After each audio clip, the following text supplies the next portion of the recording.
61 Morning News starts now.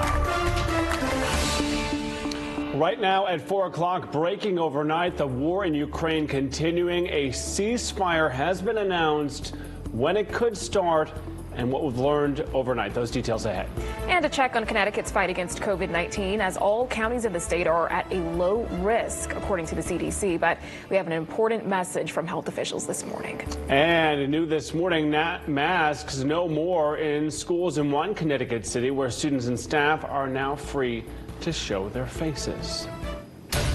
And we begin with breaking news this morning out of Ukraine. According to the Associated Press, the Russian task force announced a ceasefire starting today, and they will open corridors in several areas on this 12th day of the war. Yeah, and as we take a look at some of the latest video here, neighborhoods on fire across communities in Ukraine. Ukrainians actually destroying one of their own bridges, doing this in an attempt to prevent Russian forces from moving through that community, but obviously presenting all kinds of logistical challenges here on what has been a deadly few days in Ukraine. So a lot to get to on that front. Where does a ceasefire stand?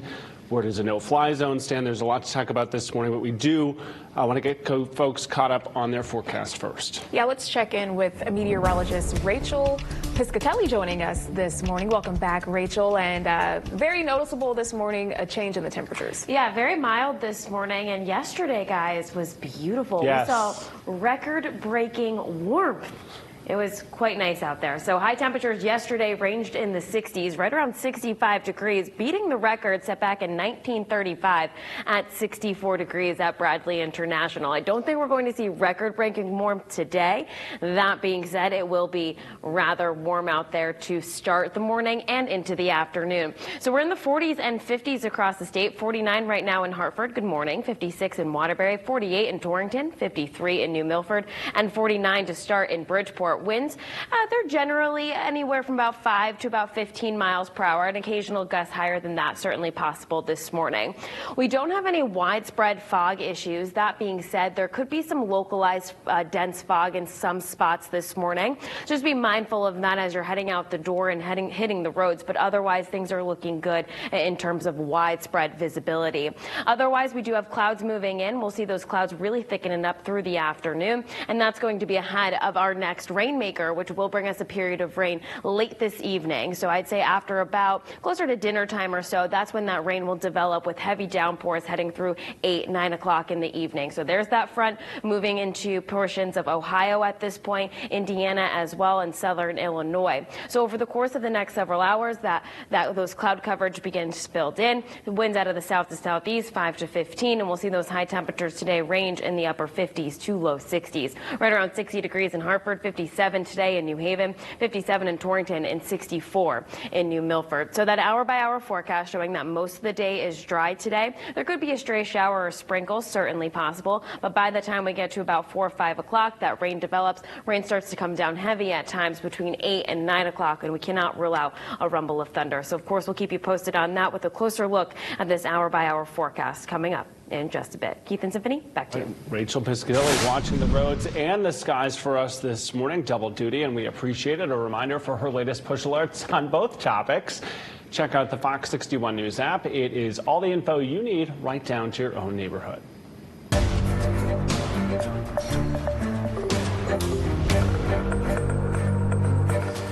Russian President Vladimir Putin warning Ukraine's neighboring countries not to host Ukraine's warplanes, saying Moscow may consider them a part of the war if those countries do so. Russia's military says some Ukrainian combat planes were redeployed to Romania and other Ukraine neighbors. Meanwhile, the European Union's leader saying a war could begin if NATO closes Ukraine's airspace. Ukraine's president has repeatedly asked NATO countries to impose a no-fly zone to stop Russian attacks. So far, Western leaders have refused in fear of triggering a wider war across the continent of Europe. And an unusual move here, Pope Francis hoping to help put an end to the war by sending 2 cardinals right to Ukraine. The move here by the Pope, as he says, quote, the Holy See is willing to do everything to put itself in service to peace, and that war, he says, is madness. We have seen people show all kinds of support for the people of Ukraine right here across our region in Connecticut. Now about a week and a half since Russia's invasion of the country. Yeah, that's right. Rallies and vigils were held across the state over the weekend. And Fox 61's Alicia Machado has an inside look at 2 demonstrations. We're here today to defend our freedom in Ukraine. Connecticut residents standing together on the New Haven Green to rally for peace in Ukraine. Now more than 10 days since the country's invasion, Bethany resident Irka Dimaterko continues to demonstrate from New Haven to Washington, D.C., this time with her grandchildren. She tells us her family lives in western Ukraine and is still safe. Putin miscalculated the world, and he will stand alone, and he will go down. The crisis overseas also weighs on the mind of Ukrainian American Irina, who still has family in Ukraine. A few days ago, my 4-year-old daughter hugged me and said, "I don't want Babusa, Grandma, to be dead." On day 11 of this ruthless war, we stand together to help Ukraine. We stand together to protect Ukraine. Over in Milford, a candlelight vigil outside City Hall Sunday evening. The state legislative delegation representing the Milford area put on the event as a showing of solidarity with the people of Ukraine. Men, women, children, citizens being attacked. It's very difficult, the suffering they're going through, but, prayer and love and understanding, we felt that by doing that and spreading that, maybe the message can resonate around the world. I know a lot of this can feel overwhelming. You're wondering what you can do to potentially help. If you're interested, we do have some links to some opportunities on our website. Check them out at fox61.com. A teenager fighting for her life this morning after being hit by a car in East Windsor. This all unfolding Sunday afternoon. Police saying a 14-year-old girl hit on North and Mullins roads. Paramedics did what they could to try and treat her at the scene before taking her to the hospital with serious injuries. Right now, she is on life support. Right now, unclear as to whether she will survive. East Windsor police do have a person in custody, working with the Chief State's Attorney's Office to determine possible charges, something we are continuing to follow throughout the morning. Meanwhile, I want to take you to Bethlehem now, where a man who was wanted by police in a decade-old Florida sexual assault case involving a child arrested Saturday morning, and he is 37-year-old Benjamin Quinn. Learning that he was living on a farm under an alias, Quinn awaiting extradition back to Florida to face 2 counts of sexual battery on someone under the age of 12.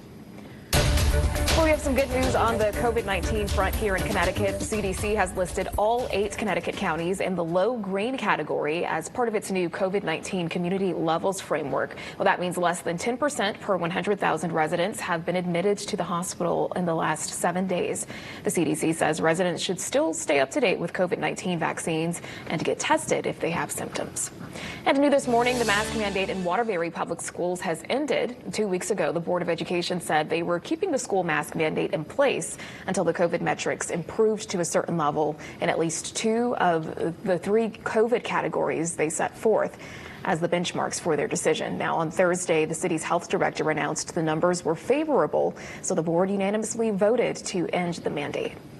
I was pleasantly surprised to see that those metrics met up, and it's like the stars aligned. The tug of war behind opinion and science seems to have been lifted off our shoulders. School officials said they surveyed students and teachers on the issue of the mask mandate, and there was a 50-50 split.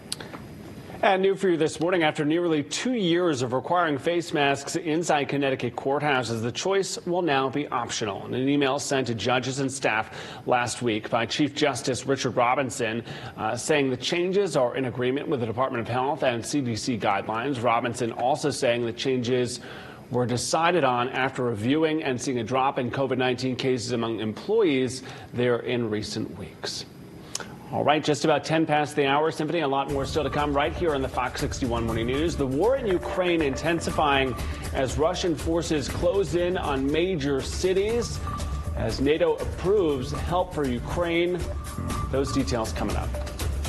And gas prices going up as a result of the war in Ukraine. We'll tell you how much it'll cost to fill up your tank this morning. And 7 lives lost, including children, after a tornado sweeps through parts of the Midwest. Emergency officials doing what they can to help out in the aftermath this morning.